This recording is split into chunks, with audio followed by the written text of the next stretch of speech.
തൃപ്രയാറിൽ ശ്രീരാമദേവനെ തൊഴുതും മീനൂട്ട് വഴിപാട് നടത്തിയും മനം നിറഞ്ഞ് പ്രധാനമന്ത്രി. 1 മണിക്കൂറോളം ക്ഷേത്ര ദർശനത്തിന് ചിലവഴിച്ചു. പ്രധാനമന്ത്രിയെ കാണാനെത്തിയത് ജനലക്ഷങ്ങൾ.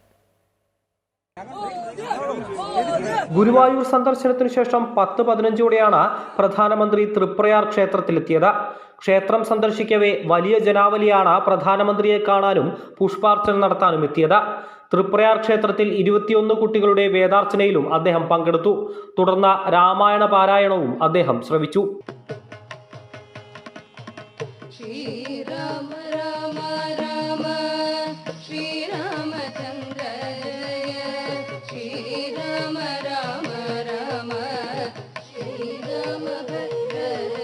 തൃപ്രയാർ ക്ഷേത്രത്തിനു മുന്നിലെ കനൗലി കനാലിൽ പ്രധാനമന്ത്രി മീനൂട്ട് വഴിപാടും നടത്തി. അരിയും മലരുമാണ് മീനൂട്ടിനായി ഉപയോഗിച്ചത്. തൃപ്രയാർ ക്ഷേത്രം തന്ത്രിയും മേൽശാന്തിയുമാണ് അദ്ദേഹത്തെ ക്ഷേത്രത്തിലേക്ക് സ്വീകരിച്ചത്. പ്രധാനമന്ത്രിക്കൊപ്പം BJP നേതാക്കളും ഉണ്ടായിരുന്നു. വലപ്പാട് സ്കൂൾ ഹെലിപ്പാഡിൽ നിന്നും കാറ് മാർഗമാണ് പ്രധാനമന്ത്രി ക്ഷേത്ര ദർശനത്തിനെത്തിയത്. തൃപ്രയാർ ക്ഷേത്ര ദർശനത്തിനു ശേഷം ഹെലികോപ്റ്റർ മാർഗം അദ്ദേഹം കൊച്ചിയിലേക്ക് മടങ്ങി. തൃപ്രയാർ ക്ഷേത്ര ദർശനം കഴിഞ്ഞുള്ള മടക്കയാത്രയിൽ പുറത്ത് തടിച്ചുകൂടിയവരെ പ്രധാനമന്ത്രി അഭിവാദ്യം ചെയ്തു. മണിക്കൂറുകളോളം കാത്തുനിന്നവർക്ക് ഇത് വലിയ ആവേശമായി മാറി.